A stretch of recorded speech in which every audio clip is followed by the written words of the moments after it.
Welcome to Athlete Lives Network exclusive interviews. Today our guest is Ike Washington, standout basketball player, East Chicago Roosevelt, East Chicago Central, and also played basketball at Texas A&I, which is currently called what, Ike? Texas A&M University at Kingsville.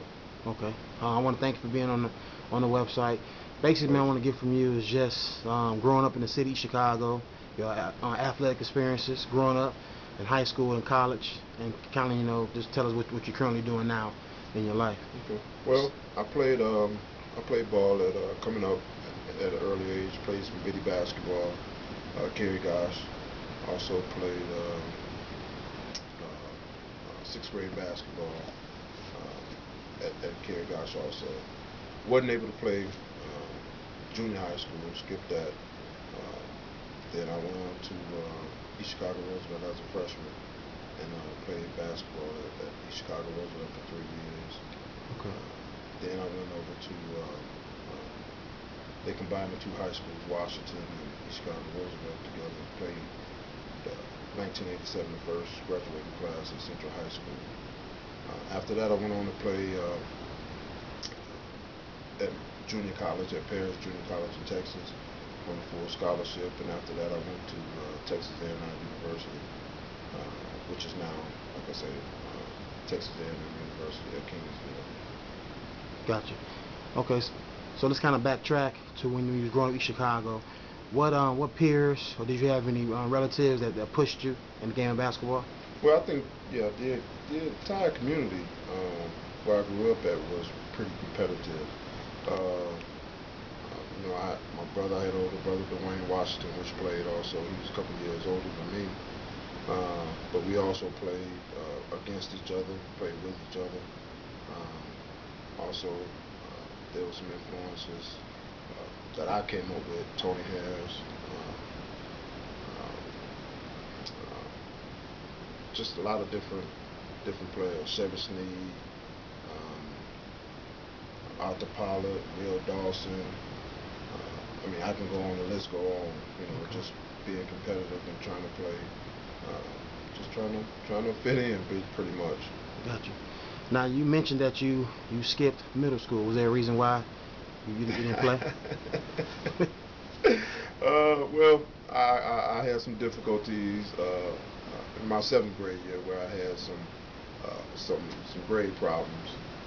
Got that back on track my eighth grade year, and actually I didn't make the team my eighth grade year. So you was cut? Yeah, I was cut. Wow. I was cut my eighth grade year. Wow. Yeah. Wow.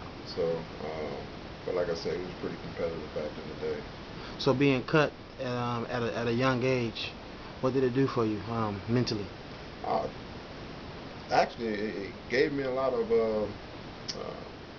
ambitions to get better.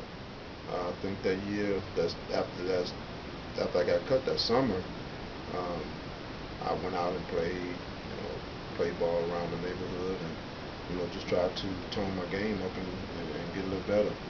Okay. Now you're entering East Chicago Roosevelt as a freshman. What are the pressures of playing for East Chicago Roosevelt? What's the pressures in being a basketball player there? Well, I think at East Chicago Roosevelt, it was tradition coming through there. Anytime anybody put on an East Chicago Roosevelt uniform, they have to have pretty much some game. So it was a lot of pressure, especially coming in as a freshman.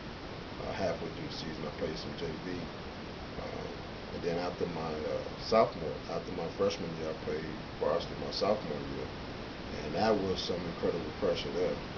Dealing with playing with Tony Harris, my brother Dwayne Washington, Arthur Pollard, Will Dawson, all the guys that I named before.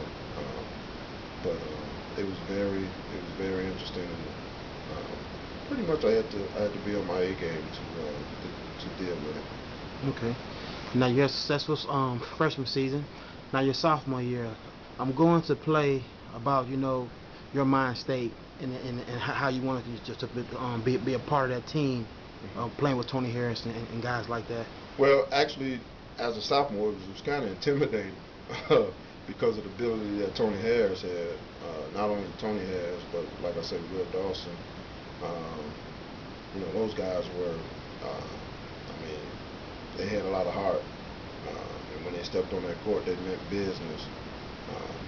At that point in time, I was, kind of finding my way, wondering if I was able to play with those guys. My ability probably wasn't as toned as theirs was, but it was coming along. Okay. And it was a lot of pressure dealing with those guys. Okay. Now you mentioned pressure. Let's talk about your sophomore year when you guys was in the sectional championship against East Chicago, Washington. Uh-huh. You're real known for something. Yeah. Oh yeah. Give the website, a little knowledge on that. Well, it was 1985 sectional championship between the two rival schools in East Chicago, which is East Chicago Roosevelt and East Chicago Washington. Like I said, it's my sophomore year. Game down the line, fourth quarter, maybe a couple minutes to go in the game. Tony Harris fouled out. So my number was called.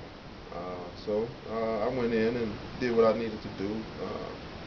Went up and down the court a few times, and towards the end of the game, maybe a few seconds left, I was open under the basket, and my brother, Dwayne Washington, found me under the basket. Threw me a nice pass, and the pass went through my hands. Wow. I could have won the game. The score was tied at that point in time. I think that if I would have caught the ball and put it in, the game would have been over. But they had another opportunity to win the game, and Kenny Lofton, which is a former Major League Baseball player, he played at that point in time also with East Chicago, Washington. And he was fouled at half court by Al Taylor. And knocked down 2 free throws with 0 seconds left on the clock. Then they went on to beat us in 1985 in the sectional championship. And they went on to, I believe they went to the Final Four that year in downstate in Indianapolis.